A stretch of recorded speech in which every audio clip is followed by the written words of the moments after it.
guys, welcome to Infinite Wellness, where you will find everything health, wellness, and consciousness. I am Noelle Agape, and I am your host. And today, you guys are in for such a treat because we have two badass boss babes here. They are the amazing twins, and they are entrepreneurs, they're CEOs, and basically, just pretty much, like I said, badass across the board. Welcome, Emily and Alison. How are you guys? Hi. We're great. Thank you for having us. Yes, thank you. You're welcome. So tell us a little bit about you guys and your journey, because I think that the best thing about the little that I know about you guys is that you are so powerful and you're so strong and you move through situations with such ease and grace, and you're such beautiful lights to this world. Really, really, really. So tell us a little bit about your story and your journey and how you got to where you are and what do you guys do? Go ahead. Me first? Okay. I'm Emily. Weird, yeah. So just so I'm the brown one's Emily, the blonde one's Alison. I am sorry. We have dogs behind us, but they're jumping. I am a lawyer by trade. We both grew up in Pittsburgh, Pennsylvania. I'm a lawyer by trade. I really liked law firm life. It definitely, I think, harnessed some of the skills that I really like the analytical, the objective thinking. You tap into a very masculine side of yourself, I would say, a masculine energy. And I love that. I love the challenges it brought. But what I found was I love people and I love the life of an entrepreneur. And I wanted to be my own boss. And I didn't want to be chained to a law firm for the rest of my life. So I love business and I love the focus that having a legal background gives me in business. It makes me, I think, a little bit more unique as a businesswoman. So I left the firm and I started my own company. It's a cannabis consulting company. So we help people who are starting operations in dispensaries, cultivation facilities, and CBD and any cannabis product. Help them find, acquire investments, help them raise their facilities, things like that. I moved down to Charleston because Alison moved down here, and we have some projects that we're working on together. We own a couple different projects, companies. We're starting a nonprofit. We're acquiring a company. We're in the process of closing on that. So it was helpful to come down here just to have that closeness. We also operate a social media platform. So we like to vlog on YouTube, and then we're really heavily involved in Instagram. So it was better for me to move down here. So I left Pittsburgh and I came. So. Wow, that's amazing. And so we're definitely going to tap into that cannabis aspect of it, because I'm a firm believer of the health and that everything that it can do with your body and connecting you to health. Absolutely. So we're going to go deeper into that. How about you, Alison? So my journey started up in Pittsburgh as well. And when I graduated from Grove City College, I absolutely loved being in college. I went to a small private Christian school. Loved it, loved the values it instilled in me. It taught me to think critically and to really enjoy learning and to see learning as an end in itself. I think a lot of what I see these days is a lot of people are learning just to get a job. So learning as a means to get money. Whereas I think, in the, in antiquity and the Plato times, all of the idea was learning is the end. Learning is the goal. And so that really, going to Grove City really instilled that in me. Once I graduated from college, I went on to work for the Naval Nuclear Program, for the Naval Nuclear Propulsion Program, the NNPP for the United States. We were the prime contractor for the United States NNPP. And I enjoyed my job. I loved it. I loved being challenged in my work. But I found that I felt like I had a bigger purpose, and I felt like I didn't want to be confined to a cubicle. And there was so much more I wanted to do, so many of my talents that I wanted to contribute to the world, and I wanted to directly impact lives. So my husband and I, we just decided to rent out our house in Pittsburgh, move down to Charleston. We didn't know anybody down here, and we just thought it would be a really, really fun endeavor and just exciting. So we did that right before I left. About 2 days before I moved down here, the day before I moved down here, I competed in my first bodybuilding competition, and it was a bikini class. So it was so much fun, and I loved the discipline that I learned from that. I had practiced being a personal trainer, and I was a personal trainer when I first moved down here. Really enjoyed that one-on-one with people, and that direct impact in helping people to have healthier lives, which you know all about. And once I moved down here, it just, everything started to click. I just realized that I could make that move of moving somewhere, not knowing anybody. I can do anything. If I want to go after something, I can do it. So after that, it was just figuring out what it was, the mark I wanted to leave on the world. And we started developing these companies. Well, that's so amazing. And you guys are both so powerful and both so light. And so tell us a little bit about being conscious in the entrepreneurial world, because that's really a big, big thing. We're in positions as a CEO, we're in positions, even as a personal trainer or in the bodybuilding field, like that's a very masculine field, right? And then law is extremely, like you said, Emily. So tell us about being a conscious woman in the entrepreneur world, because it's not an easy role by any means. We have to be soft and pretty at the end of the day, but hardcore during the day, right? And so we have to find balance between the two. So tell us a little bit about how you guys find balance. So something that I've learned is that, and it kind of ties back to that whole concept of learning and enjoying that passion, having that passion to learn, is that we're constantly learning and we're constantly growing. And as somebody who, I'm very, very hard on myself, so I had to learn to be okay with making mistakes and learning from those mistakes, taking personal accountability and just recognizing that, you know what, I don't know how to do this, but I am going to go, full throttle and figure out how to do this, figure out how to make it happen. And if it's wrong, at least I know I put everything in it and I won't make any excuses. So it's just that concept of constantly being refined, constantly learning, but also being adaptable. And, like you said, it is a, yin yang. It is a balance, a dichotomy. You have to, we as women, we bring such an amazing and unique outlook on things. And we have a unique capacity to be able to understand people, to be able to almost interpret feelings and emotions, which I think is very unique to a feminist, like the feminist qualities of people. So, that really comes in handy when it comes to interacting with people. That's what I was going to say. I think you stated that perfectly. I think to add to that,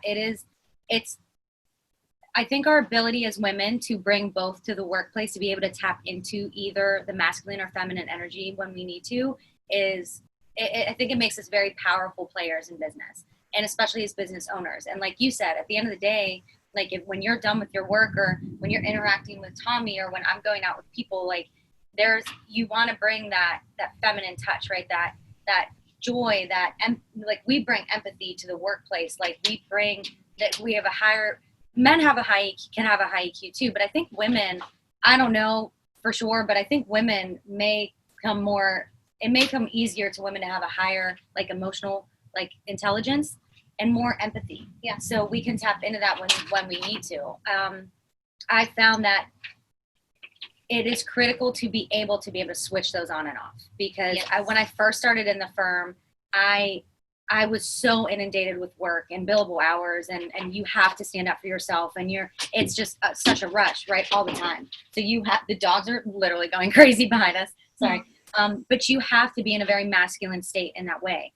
But what I found in the beginning was that I couldn't shut that off. I didn't even realize I was tapping into it until I was talking with someone, and he said, he would always, whenever he talked to me on the phone, he would tell me a joke, and I would laugh, and then all of a sudden my masculine energy was gone and my feminine was in. And he taught me that, and I thought that was a very powerful thing to be aware of, because if I take the masculine energy into places where feminine energy is required, it can totally screw things up. So yeah. That's so amazing. And you guys know that I teach energy, so that resonates really well with our viewers. And, the masculine and the feminine, we have both within us. And there are times and there are moments in life, whether you're a man or a woman, that you have to bring out both, right? The sensitivity and the love and the kindness and the empathy of a woman, and the spirituality and the gifts that we have as the, divine feminine, and then the divine masculine, where it's the action and it's the motivation and it's the, driving force. And so that is such an amazing thing, because, you know, to be an entrepreneur in today's society is not easy, because we do have to balance that on a regular basis, right? So I know both of you are super, super healthy with your bodies, and you're like, it's really important to you. So let's talk about that, because I mean, for me, and I preach this all the time, overall wellness is not just, you know, eating an avocado and having, you know, an apple. It's literally mind, body, soul, and spirit. So you have to connect every aspect of you to be overall wellness and have overall wellness. And I think that you guys do such an amazing balance with that. So tell our viewers a little bit about what you guys do and some tips for them. So I start my day, oh my gosh. Okay, I'm sorry. Murphy's like, sorry. So I start my day, I found that it's important for me to have a routine every morning. And that's something that you do as well. And Noelle, you do that. You meditate in the morning and night. Did you know that? I do. An hour in the morning, I love an that. hour at night. The ability to meditate for an hour is amazing. So I like to start my day. I found that if I don't do this, my days go downhill. And I usually find that out like 2 weeks later after I'm not in a routine, in that routine. And it's funny, you feel the effects so delayed because you just don't realize you're going into a slope, right? And then you look up and you're like, why am I overwhelmed all the time? And then I get back on that routine. So I start by like, I'll wake up, get myself ready for the day. And then I have a Bible study in the morning. So I'll pray, I'll have quiet time with the Lord, and then I'll get in a Bible study. Probably just like, you know, it's usually just reading the Bible or like kind of delving into a specific scripture or something like that, more than like a devotional or anything. And then it doesn't always happen in this order, it's switched around, but I will have quiet time with the Lord, Bible study, meditation is huge for me. And I'm really bad at it. But I think that's part of it, right? You work through why your head is going to all these different places, right? I mean, you know all about that, but, and then I always try to, it's Jocko Willink. He's a Navy SEAL. He's a retired Navy SEAL who teaches how to get out of your own way, right? And get out of your head. So I try to kind of implement what Tony Robbins does with like the priming in the morning. So I'll also do the priming. I go on YouTube and search Tony Robbins priming, and I'll do that. And that's like 15 minutes long. But I try to do what Jocko Willink also says, which is like starting your day, basically like taking a cold shower or something that you'd want to hit the snooze button, but you tell yourself, no, that's not conducive to what my goals are for today. So I'm not going to snooze, or I'm going to make my bed, because how you do anything is how you do everything, right? So it's like that kind of mentality. I try to start right when I start my day, because if I start that way, I'll keep thinking and operating for the rest of the day that way. So that's kind of my morning. That's amazing. And, you know, having a routine is so important. I teach that, you know, it is really, really starting your day with you. And you guys know that I do this. It's my priority comes, I wake up, I meditate. I actually set my alarm and I meditate for an hour before my kids even get out of bed. And then I, you know, take care of my kids. I get them ready. I don't even look at my phone. I don't do anything in the morning until me and my family is taken care of. And then I start to work. And so, you know, I think that's so, so important, is to have a routine in the morning. That's amazing that you do that. Really. How about you, Alison? What do you do to stay grounded and conscious? Well, I'm not quite sure what you said, but I'm sure it's very similar. Did you talk about Tony Robbins? Priming? Yeah. Yeah. So that's where I first learned about meditating. And previously to that, I had read a few books about the power of the subconscious and the power of your thoughts and manifesting reality. And at the Tony Robbins event, it really came together. And I'm very much a critical thinker. I don't tend to think with my heart before my head. So I went very skeptical to the Tony Robbins event. And it was at that event that I realized that you can have that beautiful balance of both emotion and critical thinking, and you need both. So I learned the value of meditating and having the powerful thoughts. And so every morning I meditate, and I don't do the exact priming that we learned there, but I always set my timer on my phone. I meditate and I pray, and then I read the Bible. And those three things really put me in alignment. And it's, as I said to you today, if I don't do it, my day is so off, and I have to stop halfway through and just be like, okay, I need to take 10 minutes, just even if it's 10 minutes, to just realign. But I love that you do it at night too, because I think there's so much value to that. Almost going over your day and thinking through, you know, areas you can improve, areas where maybe you lost your patience or things like that, because I think we live in a world where physical beauty is a great thing. I think it's wonderful, and I think we should strive to be our best in that area. But it's bifurcated, and I don't think it was ever meant to be that way. It's supposed to be combined with, like you said, the holistic, mind, body, soul, spirit. It's all one. And if you're just physically beautiful, then you're missing so much, and it's just so surface level and hollow. So, and when I competed in bodybuilding, that's, I looked my best, but I kind of felt my worst because I didn't have that feeling of, I love myself. I love what my body can do. And it wasn't until I had my son where I realized that my body is amazing and it is powerful, and how I look is kind of just a thing. It's not me. And I can control that thing, and I can get back into the shape, post baby. I can get back in shape and be even better than I was pre-baby, but it's not the thing. It's not everything. I love that. I love that too. And I think that, you hit on so many key points there, is both of you did. It's truly self-love is the most important thing. And I teach self-love all the time, is that if you could look in the mirror and just be like, I love you, and all of you, every aspect of you, because, we are divine perfection in every way. And when we step into that is when we step into our power as women. It's not about looking pretty. And yes, it is nice and great to keep yourself in shape and look pretty and be healthy because you feel good, but that's not your soul. And you guys live from your soul. You truly do. So tell us a little bit about like the impact and I mean, all of us are in a competition, the next impactor, and where it's an incredible community of global changers. And so tell us a little bit about living beyond the physical, because I know that that's so important. And really for our viewers, is that living outside of the physical is so much more than us. And, I think in one of the meetings last week, they said that one of the contestants was holding a flashlight, right, with a cup over it. And we think so much in this first world of, oh my gosh, we have these problems. We have, we look so ugly. We're so, and all of this stuff in the grand scheme of things, it's like, what is really going on in the world? So tell us a little bit about you guys, how you live from your heart and what you do to give back to the world, and because you're super, super conscious with that. And I know that you guys are always involved in like everything that Lauren does, and which is always their stuff that is changing the world, like big stuff that's changing the world. So not only are you gorgeous, not only are you entrepreneurs, but you're also like, you live consciously, right? And you meaning that you understand that the world is so much bigger than that, just you. So maybe talk a little bit about that.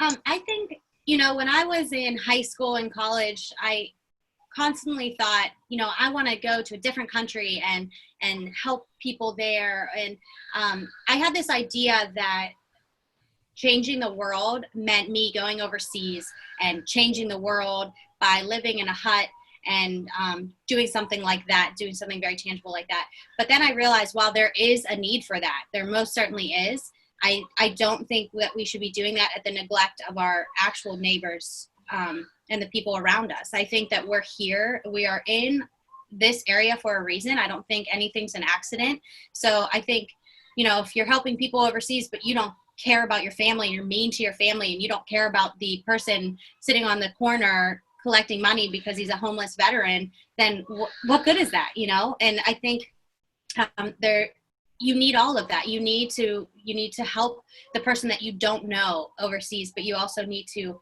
help the person who's right in front of you that it's so easy to walk past. And I think just seeing people as humans, as these eternal beings with so much value, even if they don't look like you, they don't have the same income as you, whether they have more income or less income. We as humans, we are so easily judge people who have more money. It is so easy to look at them and say, well, they probably, this. It's, I don't know what it is. It must be jealousy. And so easy to look at people who have less than us and just, think of ourselves as better than them. But every single person has such tremendous eternal value. And if you think of people that way, you'll never see anybody the same again. You will always see somebody, their problems as important, even if they're concerned about something, you know, like 13-year-old girls, they're concerned about things that, you know, in the long run, it's not important, but to them, it's the world. So to be able to relate on that level, and to be able to relate to people who have these problems that you don't know how they're getting through it, but you have that empathy and that compassion, because everybody has meaning, and everybody is, I don't know, everyone's just so special. It's just hard to even articulate it. You just want to hug everybody. And I think I was able to love others at that capacity only once that I learned that I am that loved, that I'm that complete. Because up until only a couple years ago, I would look in the mirror and it was hard to like that person. And I was very critical of myself, and I didn't love myself. And until I was able to see how valued I am, and I was created in his image, and I am so highly prized and dearly loved. And once I got that, and it took sometimes, I think when I started, I was just kind of saying that to myself because I was trying to convince myself. But once it clicked and I got it, and I saw how loved I am, I was able to love everyone at a capacity I've never been able to love at before. And it's even people that piss you off, and even people that make you mad and offend you personally. And that's actually one of my big things I've been praying through and working through recently, is when someone personally offends me, why do I get so mad? Like, what is it in me that's reacting that way? And then I realized, like, there's so much depth to a person that I can't even get mad when someone personally offends me, because they're hurting. I don't know their stories. Maybe they don't even know they're doing something against me, or maybe they're doing it because they're in survival mode and they're just trying to, like, get what's theirs, and they live in a fear. And then I start to feel empathy for them, and I pray for them. And I you know, and it was a growing process for sure to get that way. But I think once I did, my life changed. And I think there's another point I wanted to make, and it's really, I think it goes back to what you were saying, is just being able to separate the physical from that spiritual side of things, and from that non-physical side is very important. Because I think when we get so focused on everything around us, we miss so many little opportunities where, like, there's whispers of, like, that person just needs a smile today. This person is on the elevator, like, with you for a reason. And it brings up a story a friend of mine told me. She had gone to another country to do, like, some type of missions work or something. And she was going back on the plane, and she gave a hug to one of the women in the village. And she said, I'm going to pray for you. And the woman from the village looked at her and said, I'm going to pray for you. And my friend was like, why did you pray for me? I'm going back to America. Like, we're going back to our lives, first world country. You're in poverty. And the village woman said, I have God. You have God and things. So you have God and things. I just have God. And which it allows them, in her mind, this woman from a poor village said, I've got everything I need in the Lord, and I'm not distracted with things. But you are. I'm going to check on the baby. So, yeah, I thought that was so telling. And I thought that was a very life-changing thought for me. You know, how quickly, and there's nothing wrong with things. And that's another point too, is, like, I also hear on the flip side, a lot of people condemn people who are wealthy, or who are pretty, or who take the time to get their eyelashes done, or their nails done, or their hair done, you know? And I think that's a mistake too, because there is something to be said about beauty. And it's, you know, in my opinion, we were created by a very creative God. And so there is an element of that is great, and beauty is a good thing. So I think it's also, on the flip side, it's incorrect to think if someone has a lot of things that they're making a mistake, or they're doing something wrong. But it's just being able to not get distracted by that and lose focus on what's, you know. I think you made a really good point there. But the thing about self-love is, I think in today's society, we kind of say, oh, I'm great and perfect as I am, so I can live how I want.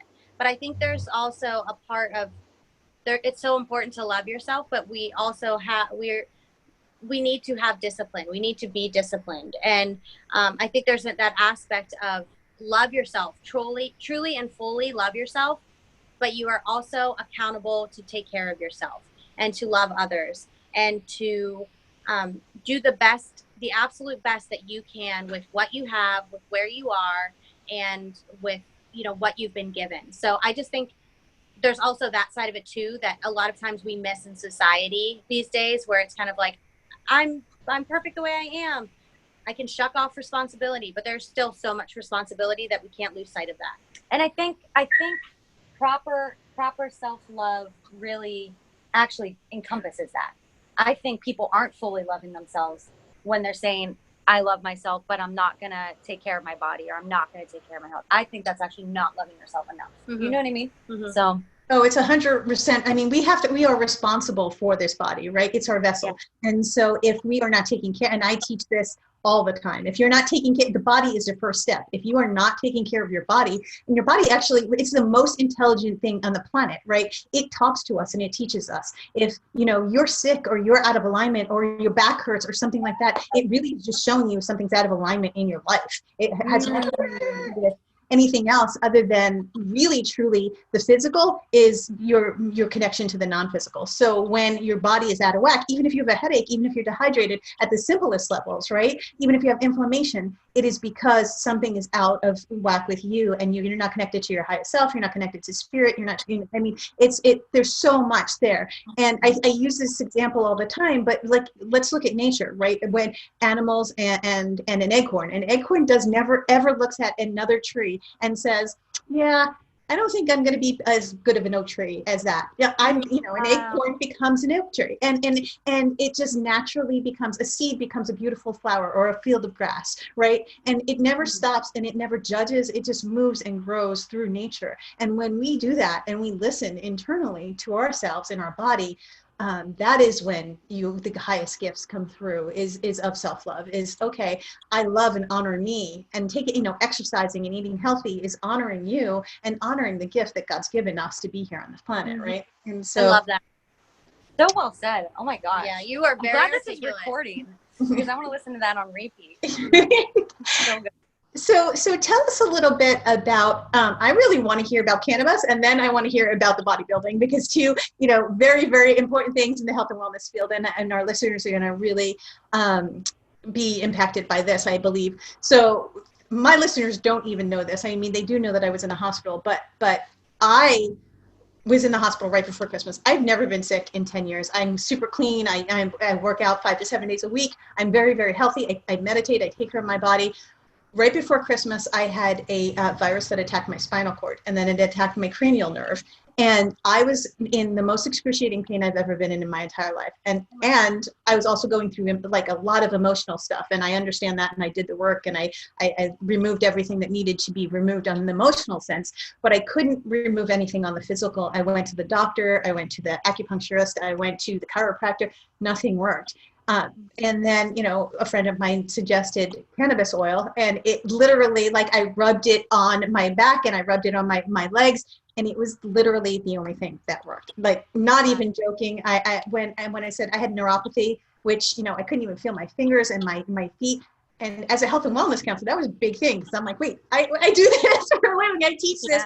How am I so out of alignment? And truly, the cannabis oil, and it was, I took salt baths, I used the cannabis oil, I got myself back in alignment emotionally, and I ate completely clean, and it was gone within 2 weeks.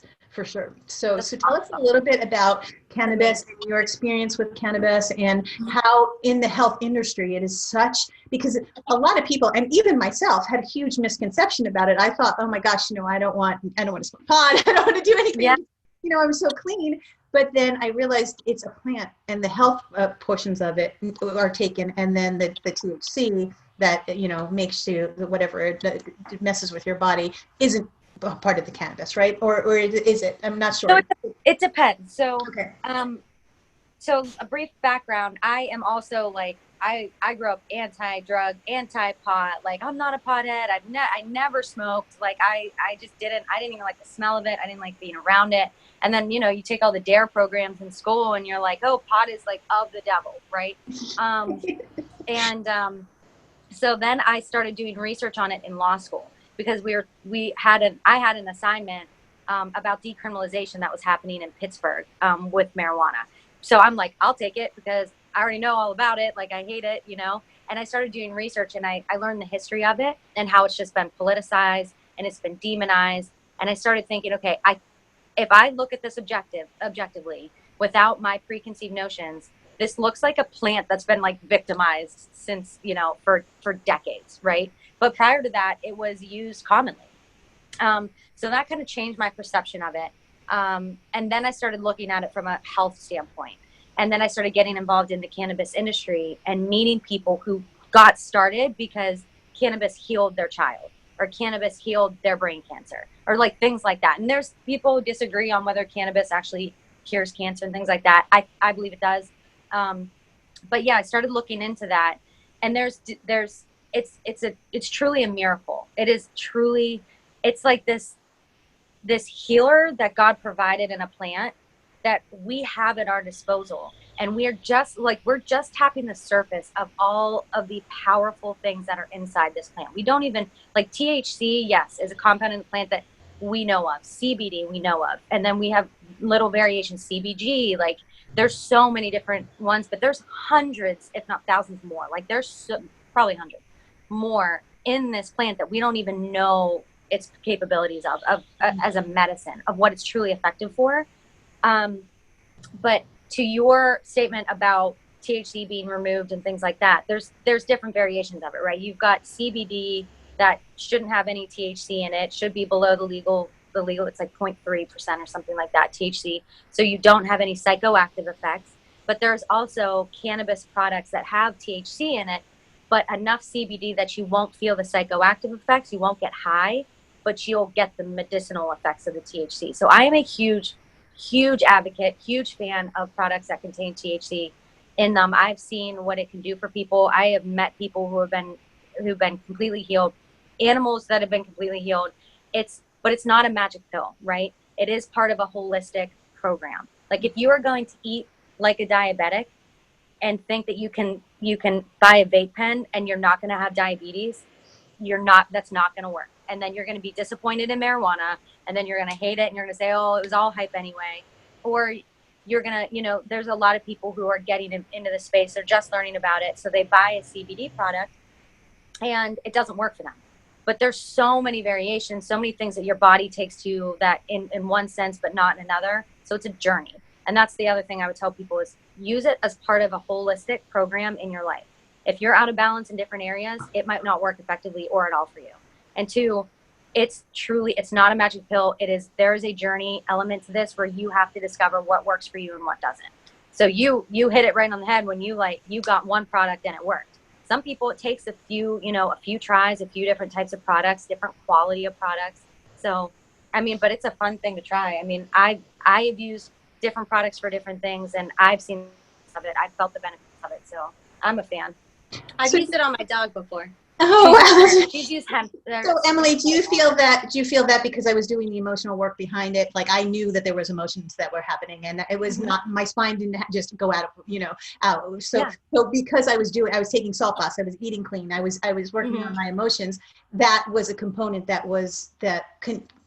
in everything combined healed it, right? So basically, and I love that you just said that, because literally that's everything I teach. It's you have crystals or whatever it is, that they're just rocks unless you believe in the power of the healing of it, right? And so if you believe in the power of the healing of cannabis, and you're taking proactive steps to be healthy in the process, then it's an amazing addition to your health.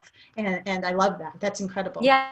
Mm-hmm. Yeah. Alison, she was using CBD on her dog for an ailment that she had. So it does have a variety of uses, and the first step, just get educated on it and understand it and understand how it's going to help. But I think we live in a culture where we're so used to going to a doctor, being told this medicine will help you. You don't have to think, it's all reactionary. You take it. I'm not anti-pharmaceutical. I think there's a place and a purpose. I think people are born with a brain that can invent amazing medicines for people. So I'm not opposed to it, but I would much rather take a plant before a pharmaceutical pill if I can. And especially an addictive painkiller. Especially that, yeah. There's just, yeah. But I'll go on a tangent. So yeah, but me too. Yeah. So I think that's everything in life, though. If you're not willing to put in the time to heal, to you took care of the emotional first. Like, how many people do that?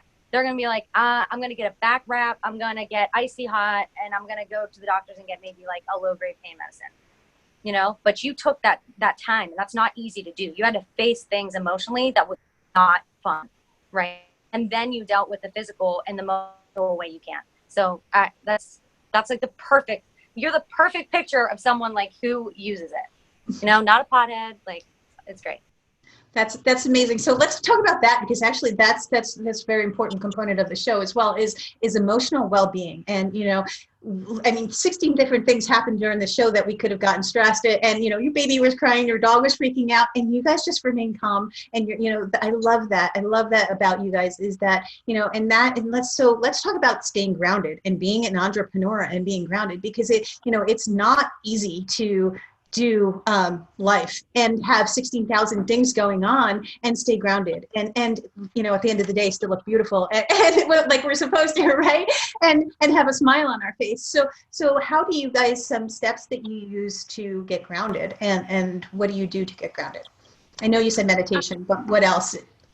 Yeah, I would say a big thing is just having an attitude of gratitude. I know it sounds cliche, attitude of gratitude, but just really seeing things as they are.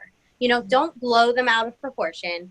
And I think that's something you have to grow into and learn and intentionally practice, because it's so easy to get wrapped up in, oh my goodness, this is the end of the world, but it's really not. So this is the situation. How are we going to adapt and overcome? So that's a really big thing that I've learned. And it's so important, as you know, in the entrepreneurial world, because things go wrong. Things are not smooth. It's not you're sitting next to a Lamborghini on Instagram every day. If you're an entrepreneur, it's not like that at all. No, and never. You know, even those the people, really and the people who have earned that ability to sit in their Lamborghini, they'll post it, but they're not posting it like, look at me every day, they're kind of thing. They're saying, look at what my blood, sweat, and tears earned. And I deserve this because I worked my butt off for it. I slept in the back of the warehouse for the first 5 years of my business, you know? So I think I'm getting off track a little bit, but I think there's so much value in just seeing things as they are, not worse than they are.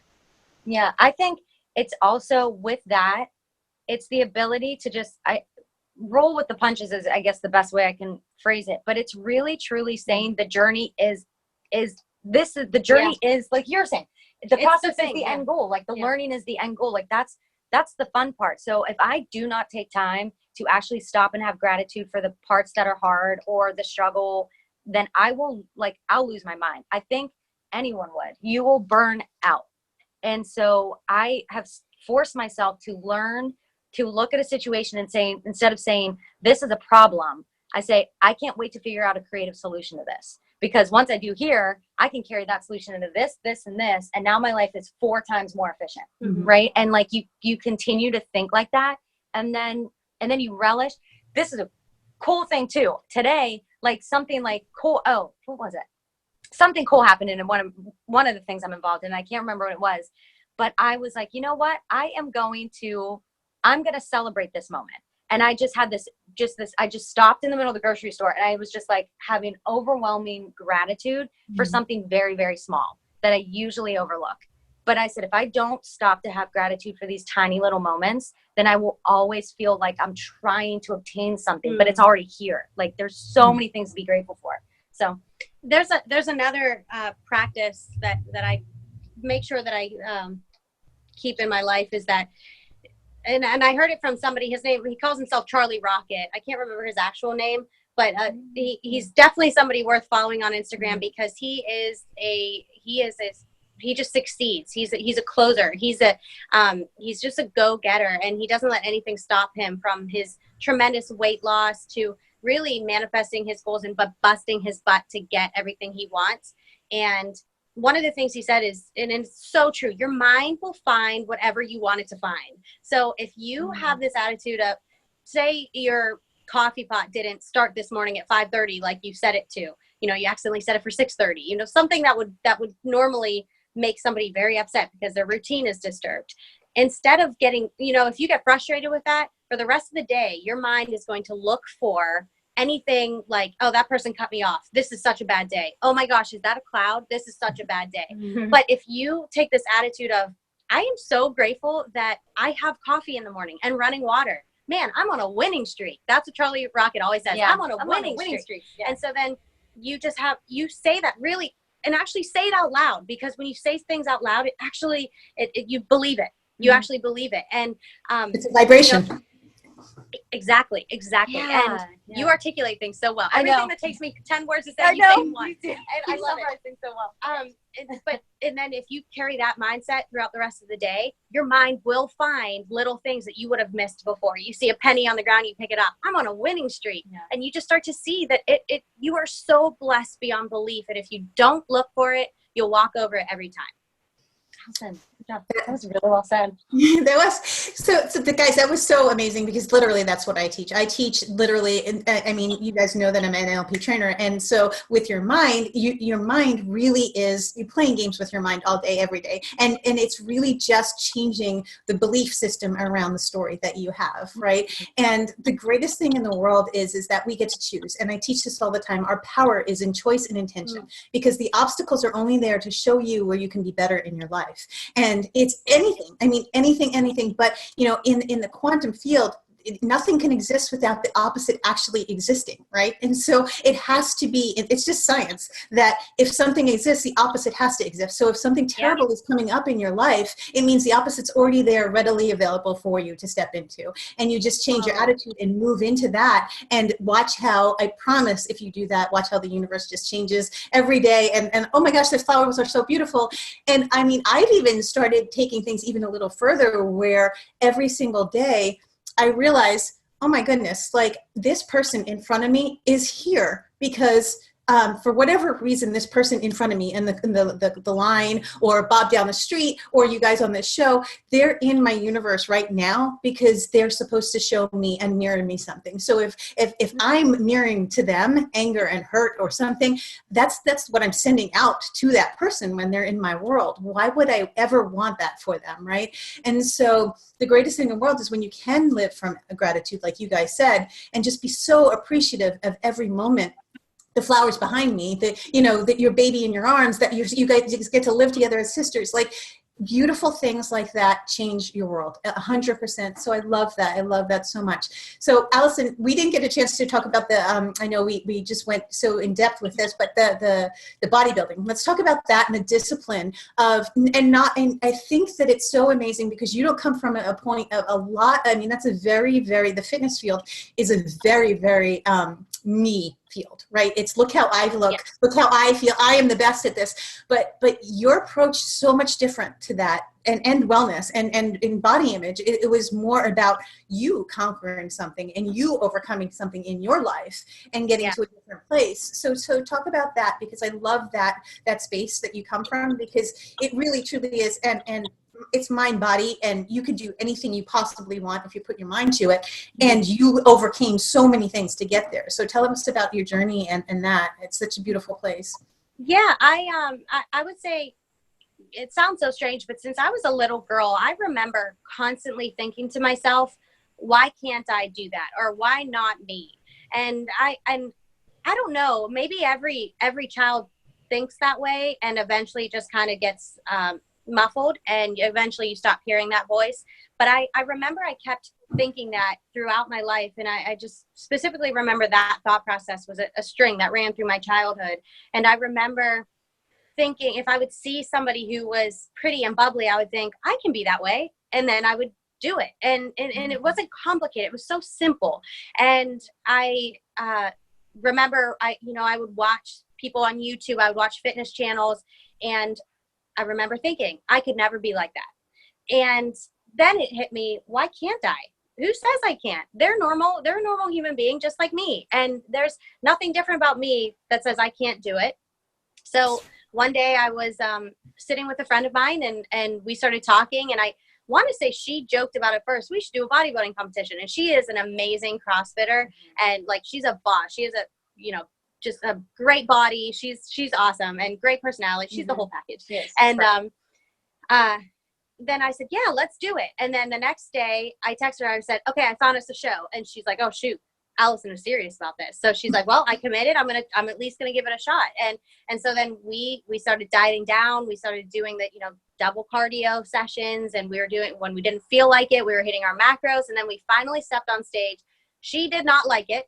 And that's okay, because she tried it and she loved the fact that she checked it off her list. But, CrossFit is her thing, and that's what she's a boss at.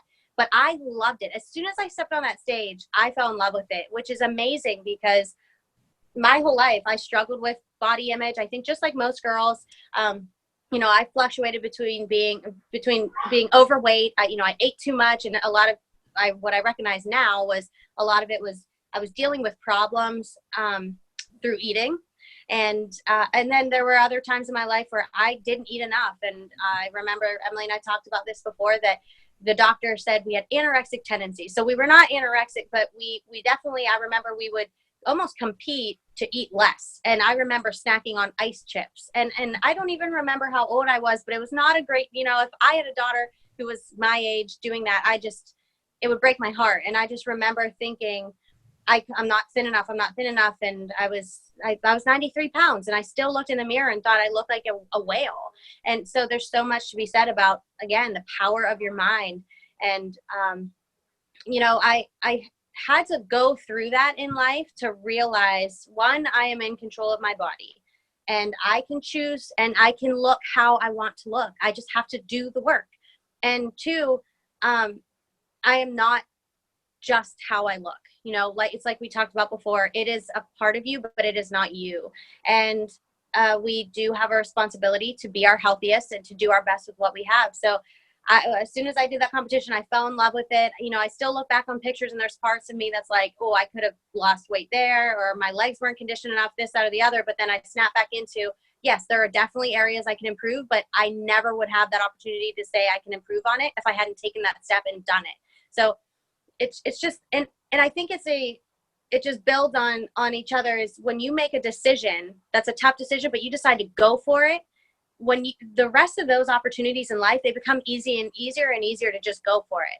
And that first decision we made to move down here, to quit our jobs and move here, my husband and I, after that, every decision that would have been difficult was easy, because we were like, we can do it. If it doesn't work out, it doesn't work. Or, at least we tried. Because my favorite quote is the man in the arena. And, it's not the critic who counts, or the man who points out where the doer of deeds could have done better, but it's the credit belongs to the man who's actually in the arena, whose face is marred with dust and sweat and blood, who tries valiantly and stumbles again and again. And it's just such a beautiful and powerful quote. And that is life. That is living. Mm-hmm. And that's that fulfillment I got from that bodybuilding competition. It wasn't about, oh, look at me. It was about, holy smokes, I did that. And it was fun and awesome. I'm going to do it again. I'm going to be even better this time. Yeah, and now I'm competing again. I'm competing again. And then she got me on, and I'm competing in the fall. Yep. Wow, yay. So much fun. And I have an extra challenge of getting rid of some baby weight, so, and that's the other fun part is, normally I feel like in the past, being where I am now, I'm 12 pounds overweight. I'm 5'2", so you can see it when I'm 5 pounds overweight, let alone 12. Normally I'd be so insecure and so self-conscious, but in my mind, I'm like, it's okay. I just started my shredding, my summer shredding. In no time, I'm going to be back to a great weight. And then after that, I'm going to be competing, and it's going to be, I can do this. I can control it. It's not all encompassing. It's fun. I love it. Well, I think that just seriously is both of you guys, that's how you live your life. You take it as a challenge and you say, okay, I'm going to enjoy this and I'm going to grow from it, right? And I'm going to move into that space. So I honor both of you for doing that. Let's talk about Networks for Moms, because this is amazing. And I seriously, I'm a working mom, I'm a CEO, and I have 2 kids that are in 8 sports. My life is nuts. But that's unbelievable. It's how do, and I have a TV show, but how do you you do the Networks for Mom, and tell us about this, because this is such a gift to this world. I mean, I know going back into the work world after I had my babies, I took very little time off, because of that exact reason that for this company that you guys have. Mm-hmm. So tell us a little bit about that. So the concept started whenever our mom, we have an older brother. So when the 3 of us had moved out of the house, and our mom was looking to get back into the workforce, she didn't quite know what she wanted to do, but she knew she wanted to do something, and she was an empty nester, and she just didn't know what to do. She had been raising us for 20 some years, and the world is such a different place in 20 some years. And technology has changed how you present yourself in an interview, how you write your resume. So many things have changed. I remember, and she might be mad at me for saying this, but I remember she was putting colored ink on her resume.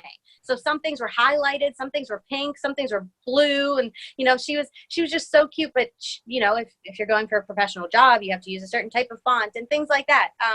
But she's so creative. And we just saw that and we thought, what if we could help? I mean, individually, we helped our mom, let's help you refine your resume. Let's help you practice how to interview and have that confidence, build that confidence and know the value that you bring. So then we thought, what if we could do this for so many women? Because there's definitely a need. Some women take 2 years off. Some women take 6 or 10. Some women take 25, but they're ready to get back into the workforce and contribute. Their life is not over. It's just beginning. And they have so much to bring to the table. Yeah, so so that's when we kind of started putting the idea, the concept together. And then when we joined the Next Impactor, it actually put a fire under us to actually make this a tangible thing, right? So we actually officially launched in March. I believe it's March. Mm-hmm. Yeah, we've been working on it for quite a while, but it was officially launched in March. So our goal is we have a nonprofit arm that's going to be hosting these conferences, and we're hoping to get a large group of women in there that have taken time off to raise children. We're going to help them with workshops, empowering speakers, getting the holistic treatment, right? Not just teaching them how to refine their resume, which we will, mock interviews, job building, like the career skill building, right? We're going to do that, but we also have the inner part, right? Working for them too, because even if they land the job, when they land the job, they're still 20 years older than their boss probably, right? And then that's a whole nother mental issue you're dealing with. Like, that's intimidating. And you just don't know how things work. So we want to help them in both those ways. And then we're going to have an arm that's the career placement agency. So we'll have these women who are in this space, in these conferences, they can use that agency to then find jobs. And we want to bring companies who are cutting edge, who can say, I love the skill she acquired raising kids. And that's the difference. We don't want them to say, let's try to fill this 20 years with this gap of raising kids with things that jobs might like. We're going to say, let's show these companies the skills you acquired raising kids. You're keeping human beings alive, right? At the bare minimum. Like, you're right. And I can barely keep my cat alive. So it just blows my mind that people can handle children. Like, I remember when I first held Micah, I was like, this is a life. This is a human being who is going to mimic your emotions, mimic your patterns, listen to you. And like, he's going to hear all of that, right? Mm-hmm. So it's everything a mom does is vital and important to the growth of the human she's raising. So how are those not skills that a company looks at and says this is the perfect person for this position, mm-hmm. but instead they look at mom and say, oh, you have a gap. Like, you have a gap in your resume. You're not qualified. She's beyond qualified. She a mom. Negotiation skills. She has patience, she can calm down the temper tantrum. She can handle Betty, who's sitting 2 cubicles over who has an attitude problem. Like, she can handle those things, right? Conflict resolution. Like, so we wanted to bridge that gap. And that's essentially what Networking for Moms is. It's that bridge. That is so amazing. And I have to say, honestly, the greatest gift I've ever had in my life was being a mom from an emotional standpoint of view, but literally from a physical point of view. I owned my own business, but I didn't when I first had children. I worked in different companies and worked in the schools and things, but I have to tell you, I run a business now because I run my home and I run my kids. And that is first and foremost. And all of those skills that come from that go into my business. And I am that much better with dealing with clients, with dealing with people, with dealing with emotions, because I have a teenager breaking down when she's late for lacrosse, right? And right. So you understand, and time management. And I mean, everything about being a mom is literally the greatest gift that I can have as a CEO, hands down. I think that is the most beautiful thing that you guys are doing. And if you need any help, like on the emotional part or helping them getting to a better place of well-being, I would love to be a part of that as well. Absolutely. That's amazing. It would be freaking phenomenal. And we're hoping our first conference, we're planning it to be in Charleston. So our goal is to Charleston. Yeah, so you can come out. I'll come there. So tell us about, I think we have to, because the three of us are on the Next Impactor as contestants, right? Tell us about this competition. It is this massive, massive competition of world changers. We've been in it for a very short time, and we're all on the same team. We just found out we're all on the same team, and our team is amazing. And we're like out of the gate changing world, like the changing the world, right?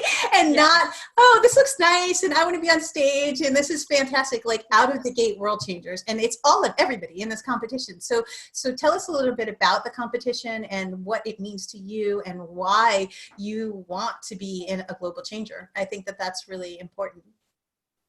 So I would say the best way to describe the Next Impactor is that it's like American Idol, or what's the other one? X Factor.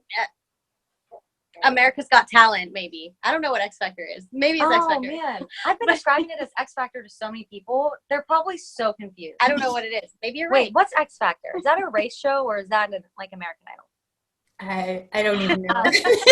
Well, hopefully you've been describing it right. But so it's like American Idol or America's Got Talent for entrepreneurs, for people who have their own businesses or nonprofits or whatever it is that they can do to impact the world.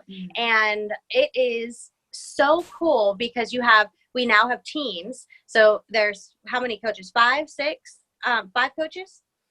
Each coach has 10 competitors on their team. So that's 10 different people on each team that have a different business on how they want to impact the world. So you have 50 people. It's now been eliminated down to 50 people who their goal is to make the world a better place. What could be better than that? And what's so unique about this is you have some people who are visionaries and artists, but maybe they lack a little bit of the business sense. And then you have other people who are more business oriented, but they lack a little bit of that excitement and creativity. But when you see how someone else is doing it, it makes you think, oh, they're doing that. That's so cool. I love the way they did that. I could be more like that. Let me have that energy that they're showing. Or that person's really good at making a video. Let me start to emulate that and make a video like them. Or I love how they're interviewing everybody. Let me do the same thing. So we're really raising the bar for each other, and iron sharpens iron. We're all sharpening each other. We're all supporting each other. And now our team is going to help an orphanage. That is so amazing. Insane. Like in Nigeria. It's so crazy. Yeah. It's so crazy. None of us knew each other months ago. Just a couple of months ago, I didn't know there was an orphanage in Nigeria that could have used help. But she really does need help. And now here's 10 women plus a coach who want nothing more than to help her. It's amazing. But I just look like your business acumen. I mean, you're a strong businesswoman, right? And you have a high EQ. It like makes you like the perfect person. Yeah. But you bring certain skill sets to our team that the rest of us don't have. You know what I mean? So you're an essential part of our team. It would not be the team it is without you. You know what I mean? So like, or with you guys either. I mean, I think each of us have our own gifts that we bring to the world. Right. And that's what's so amazing. And that's what I also love about this is that I don't think any one person wants to win because they want to win. They want to win because they want to share a message on a bigger scale. And I can't think of any other contest that has an end game like that and an end goal. And we have 50 people in here, plus the outer ring that didn't get selected to the top 50. They're still world changers too. And now this put a fire under us, right? To get started in this. And that's what happened to everyone beyond the top 50. Anyone and everyone who entered got a fire put under them to take it from a concept and idea to a real living, breathing thing. And that's 156 ideas. Like, that's crazy. That's amazing. And just, it really, the thing that I embrace the most about this competition is its collective consciousness. It is not, like you said, it is not, oh, I'm going to win because I'm going to win. And where a lot of these other shows are really looking for talent, which is amazing and incredible because we're going to have one talent from that. But from this competition, the world is going to get so much light, because we are collectively coming together to do things in this on this planet and sending the vibration out of pure unconditional love beyond anything I've ever done. I mean, I've been doing this for 17 years. This is hands down the most conscious competition or group of people that I've worked with collectively together, because it is not me in any way. It is 100% we, definitely. Yeah, I love that. Oh my gosh. So how can we find you guys? I think it's a perfect place to end everything. How can we find you guys on Instagram? I know you have an amazing Instagram account, and on Facebook, and your business information. How can our viewers get in touch with you and just reach out, because Networks for Mom is such an incredible thing. It really is. Or even the cannabis or the fitness for you. Yeah. So we actually have a shared email account for our social media platform. So people, if they have questions for the both of us for Networking for Moms or things like that, that we can collectively answer. That email address is twinsA&E@gmail.com, right, Alison, Emily? But our social media platforms, our Instagram account, our YouTube account is emily.and.allison. So you can find us easily on those two platforms. And then Networking for Moms is networkingformoms.org. Don't do .com because it takes you somewhere else and everyone gets confused, but it's .org. So, and I'm going to be starting a series on our YouTube and our Instagram on my summer shredding, to how I'm dieting down post-pregnancy. So it's like postpartum diet and, fitness tips and things like that. So if there's anybody that is interested in that, want to follow along just for free information. Yeah. She's a certified personal trainer. So I paid her to develop my meal plan and my fitness plan. So I'm also going to be posting on YouTube a series of videos that's explaining what bodybuilding is in that competition as I learn it, because I'm just learning it too. And I'm getting coached from Alison. So it'll allow people who are also interested in it to learn it while I learn it, right? And then submit their questions, and then we'll ask Alison, because I probably don't know the answer. So. Yeah. Well, and I'm sure our viewers can't wait to see the transformation. I mean, you just had a baby and you look gorgeous. So anywhere you go from here is just going to be much better. So I honor both of you. Thank you so much for being on. I am so thankful. You are beautiful. You are conscious and so light in this world. Thank you so much. And to our viewers, you are beautiful. You are light. You are love. Spread your love and spread your light. Know that you are the most important person in this world, and you are here for a reason. I promise you guys, when you step into that energy, you're going to live your purpose. Have a great life, guys, and I will see you in the next video. Take care.